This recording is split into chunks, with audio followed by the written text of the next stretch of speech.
नमस्कार विद्यार्थी मित्रांनो, स्वाध्याय विद्यार्थी मित्र या चॅनलमध्ये तुम्हा सर्वांचे स्वागत आहे. आज आपण 9वीच्या इतिहासाचा 6वा धडा महिला व अन्य दुर्बल घटकांचे सक्षमीकरण याचा स्वाध्याय बघणार आहोत. प्रश्न पहिला, दिलेल्या पर्यायांपैकी योग्य पर्याय निवडून विधाने पूर्ण करा. इसवी सन 1992मध्ये टिंबटिंब या राज्यात मद्यपान विरोधी चळवळ सुरू करण्यात आली. महाराष्ट्र, गुजरात, आंध्र प्रदेश की उत्तराखंड? तर याचं उत्तर आहे आंध्र प्रदेश. भारत सरकारने 1975मध्ये टिंबटिंब यांच्या अध्यक्षतेखाली महिला आयोगाची स्थापना केली. डॉक्टर फुलरेणू गुहा, उमा भारती, वसुंधरा राजे की प्रमिला दंडवते? याचं उत्तर आहे डॉक्टर फुलरेणू गुहा. पुढीलपैकी चुकीची जोडी ओळखून पुन्हा लिहा. सौदामिनी राव स्त्री मुक्ती आंदोलन समिती, विद्याबाळ नारी समता मंच, प्रमिला दंडवते महिला दक्षता समिती, ज्योती म्हापसेकर महिला आयोग? तर चुकीची जोडी आहे ज्योती म्हापसेकर महिला आयोग, कारण बरोबर जोडी आहे ज्योती म्हापसेकर मुलगी झाली हो. प्रश्न तिसरा, पुढील विधाने सकारण स्पष्ट करा. स्त्री मुक्ती चळवळीस सुरुवात झाली कारण स्त्री मुक्ती संघर्ष समितीच्या वतीने 1975मध्ये स्त्रियांसाठी राज्यव्यापी परिषद झाली. या समितीने 1978मध्ये जातीभेद लिंगभेद या विरोधात संघर्ष करण्याचे सर्वत्र जाहीर केले. त्यामुळे अनेक महिलांनी पथनाट्ये, गीतसंग्रह, नियतकालिके, संस्थागट स्थापन करणे यासारखे अनेक उपक्रम सुरू केले होते.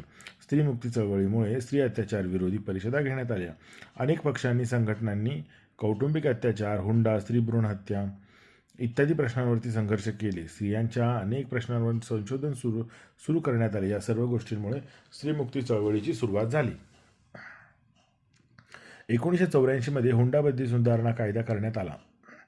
तर कारण 1961चा हुंडाबंदी कायदा भारतामध्ये अस्तित्वात असूनही बऱ्याच स्त्रियांचे संशयास्पद मृत्यू होत होते. मृत्यूची चौकशी सुरू झाल्यावर या मृत्यूमागे हुंडा हेच कारण असल्याचे समोर येत होते.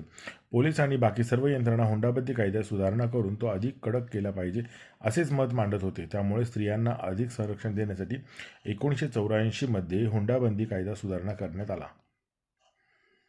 अस्पृश्यतेच्या रूढीवर कायद्याने बंदी आणली कारण आपल्या भारत देशामध्ये बरेच वर्ष अस्पृश्यता पाळली जात होती. अस्पृश्यतेच्या या रूढीमुळे अस्पृश्यांचे जीवन हलाखीचे आणि निर्बल बनले होते.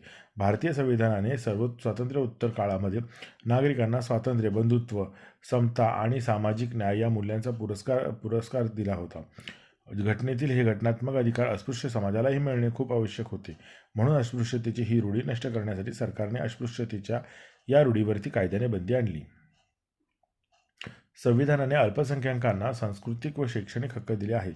कारण आपल्या भारतामध्ये विविध पंथांचे, धर्माचे, संस्कृतीचे आणि विविध भाषिक लोक राहतात हे तर आपल्याला माहीतच आहे. त्यामुळे यातील अल्पसंख्याक समूहांना आपली परंपरा जपण्याचा, आपली भाषा विकसित करण्याचा हक्क असणे गरजेचेच आहे.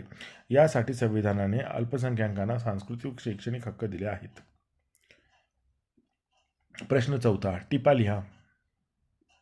चिपको आंदोलन. हिमालयाच्या पायथ्याशी असणारी जंगलातील झाडे मोठ्या प्रमाणावरती व्यापारी उद्देशासाठी तोडली जाणार होती. या विरोधात सुंदरलाल बहुगुणा व चंडीप्रसाद भट्ट यांनी आंदोलन सुरू केले होते. स्त्रियांनी हातात हात घालून वृक्षाभोवती फेरे घालून चंदनाचे रक्षण करण्याचे तंत्र अंमलात आणले होते. 1973च्या या चिपको आंदोलनात स्त्रीशक्तीचा विधायक आविष्कार दिसून आला. वृक्षतोड होऊ नये म्हणून जंगलातील झाडांना मिठी मारून त्यांचा बचाव करणे हा या आंदोलनाचा मुख्य उद्देश होता. त्यामुळे या आंदोलनाला चिपको आंदोलन असे म्हणतात.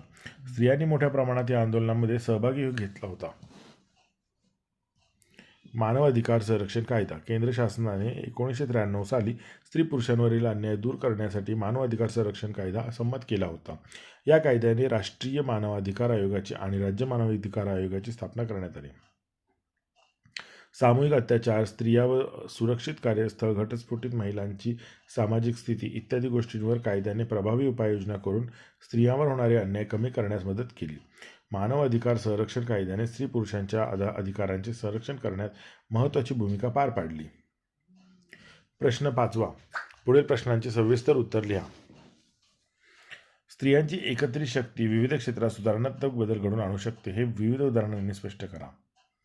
तर बघा, सर्व महाराष्ट्राने महिलांचे हक्क स्थापित केले पाहिजेत जेणेकरून ते जागतिक स्तरावरती बदल आणि विकास आणि सुरक्षा यांचे उत्प्रेरक म्हणून काम करू शकतील. महिला शक्तीशिवाय स्त्रिया पूर्ण विकास क्षमतांचा उपयोग केल्याशिवाय समाज कधीही विकास नियोजन साध्य करू शकत नाही असे दिसून आले आहे.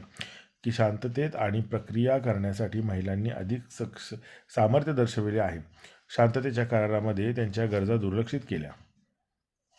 हे मान्य आहे की महिलांवरती भेदभाव संपवणे हे स्त्रियांचे मूलभूत अधिकार पूर्ण करण्याचा मुख्य मुद्दा आहे. टिकाऊ विकासासाठी देखील ते आवश्यक आहे.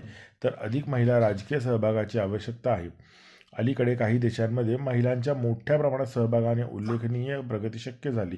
देशाप्रमाणेच मलेशिया ही स्त्रिया प्राथमिक भूमिकेच्या रूपात वापरून ज्ञान आधारित अर्थव्यवस्थेमध्ये सतत कृषी अर्थव्यवस्था विकसित करते.